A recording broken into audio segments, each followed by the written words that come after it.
변하기 전에는 여러분한테 기회가 있어요.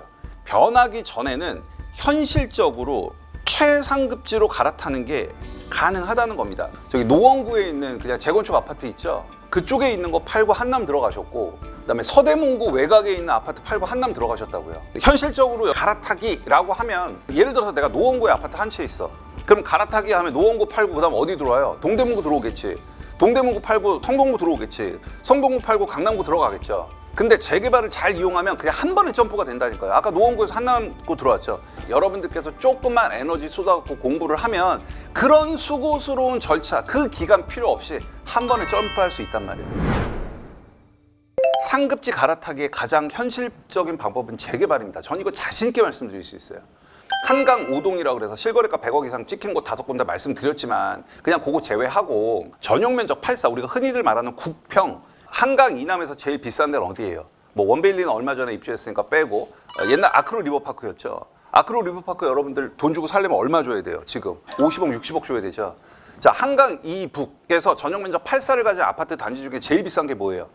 트리마즈예요. 여러분들 지난주에 배운 거. 트리마즈 지금 얼마예요? 한 45억 정도 한단 말이에요. 그거 여러분들 살 수 있어, 없어? 물론 돈 많으면 살 수 있죠. 근데 현실적으로 불가능하잖아요. 왜 불가능해요? 다 변했기 때문에 불가능하다고요. 3주차 때도 말씀드렸다시피 다 완성이 돼서 이제 아파트 시세로 바뀌었죠. 하지만 변하기 전에는 여러분한테 기회가 있어요. 당연히 리스크도 있죠. 자, 제가 사례를 말씀드릴게요. 그 작년 봄에 한남 3구역을 정말 많이 들어가셨어요. 저희 수강생분들이. 한남 3구역에서 관리처분이 나기 직전에는 급매물이 나올 수밖에 없거든요. 투기과열지구의 관리처분이 인가 직전에는 급매물이 무조건 나옵니다. 그건 6주차 때 알려드릴 건데, 여러분들께서 이미 다 변하고 난 곳들은 접근하기가 매우 힘들어요. 하지만 변하기 전에는 현실적으로 최상급지로 갈아타는 게 가능하다는 겁니다. 물론 제가 한남 사례를 들여서 말씀을 드리는 건데, 예를 들어 뭐 내가 서울 외곽지에 아파트 한 채 정도 있다. 한남 뉴턴 들어갈 수 있다고요. 근데 저 흥부님 서울에 집 없어요. 저 안성에 있어요. 그럼 한남은 못 들어가겠죠. 하지만 안성 팔아서 서울 B급지에 들어갈 수 있단 말이에요. 그게 재개발이 갖고 있는 장점이에요. 자, 한남 3구역 가장 거래가 많이 된 게 어떻게 됐냐면, 감정가 8억에 프리미엄 7억, 매매가 15억. 요런 물건이 되게 많았어요. 작년 봄에 이런 형태의 물건들을 많이 사셨어요. 지금 한남 3구역 프리미엄 얼마 돼요? 한 12억 된다고요. 그럼 벌써 5억 올랐죠. 자, 요런 걸 어떻게 거래를 했느냐. 그냥 한남 3구역은 이주비 대출이 100%가 나와요. 그러면 현실적으로 15억에서 내 돈 얼마만 있으면 산다는 얘기예요. 7억만 있으면 산다는 얘기예요. 이해되시겠어요? 예를 들면 서울의 외곽지에 재건축도 되지 않는, 리모델링이나 겨우 할까 되는 되게 오래된 아파트 한 채를 갖고 계신 분이 팔고 한남으로 들어가셨고, 저기 노원구에 있는 그냥 재건축 아파트 있죠? 그쪽에 있는 거 팔고 한남 들어가셨고, 그다음에 서대문구 외곽에 있는 아파트 팔고 한남 들어가셨다고요. 외곽지, 재건축도 안 되는 리모델링 아파트 갖고 있는 사람이 어떻게 40억, 50억, 60억짜리 아파트를 가져가겠어요? 가져갈 수 있는 이유는 뭐예요? 재개발을 이용하기 때문인 거예요. 자, 작년 봄에 어떤 거래가 일어났느냐. 자, 보세요. 그러면 매도인 입장에서는 15억을 받아야 등기를 넘겨주죠. 근데 전세를 예를 들어서 1억을 안아준다 쳐요.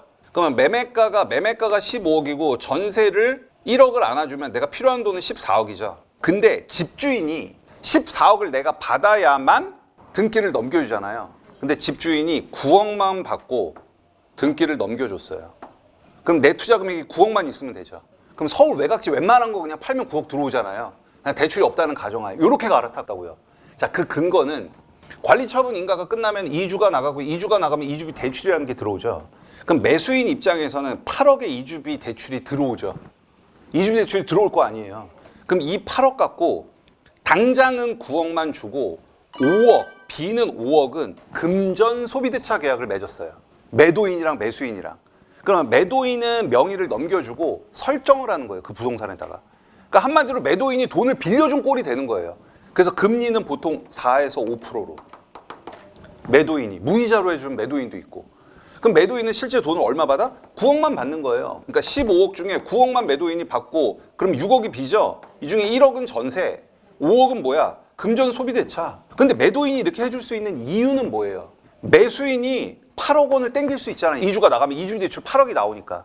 그러면 매수인은 8억 이주비 대출 받아서 매도인한테 6억 갚고 2억이 오히려 남죠? 그럼 실투가 어떻게 되는? 7억이 되는 거라고요. 초기 자금 얼마 필요해요? 9억. 그 다음에 나중에 2억 회수.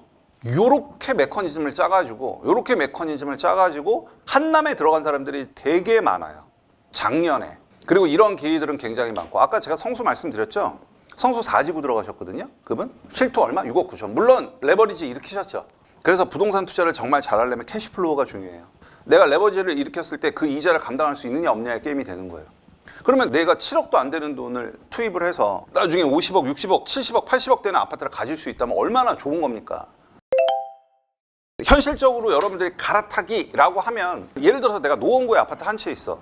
그럼 갈아타기 하면 노원구 팔고 그 다음 어디 들어와요? 동대문구 들어오겠지. 동대문구 팔고 성동구 들어오겠지. 성동구 팔고 강남구 들어가겠죠. 근데 재개발을 잘 이용하면 그냥 한 번에 점프가 된다니까요. 아까 노원구에서 한남구 들어왔죠.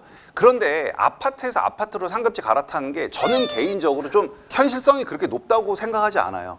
왜냐하면 여러분들 상승장에서는 내 아파트가 많이 올라요? 내가 갈아타고 싶은 게 많이 올라요? 싶은 게 훨씬 많이 오르잖아요. 똑같은 10%가 올라도 5억짜리가 10%가 오르면 5천만 원이 오르는데 10억짜리가 10% 오르면 1억이잖아요. 그럼 내가 갈아타려는 애를 잡기 갭이 더 벌어진단 말이에요.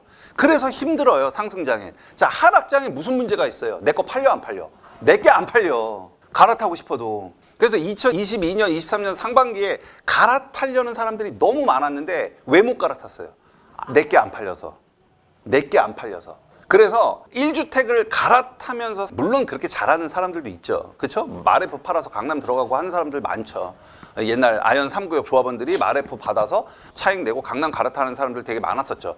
물론 그런 것도 가능하지만 여러분들께서 조금만 에너지 쏟아갖고 공부를 하면 그런 수고스러운 절차, 그 기간 필요 없이 한 번에 점프할 수 있단 말이에요. 제가 제 사례 말씀드리잖아요. 노원구에서 한남 들어가고, 강동구에서 한남 들어가고, 서대문구에서 한남 들어가고, 한 번에 끝내버렸잖아요. 한 번에. 요런 메커니즘 이용해갖고. 그쵸? 그래서 제가 늘 말씀드리죠. 아는 만큼 보이는 거예요. 아는 만큼.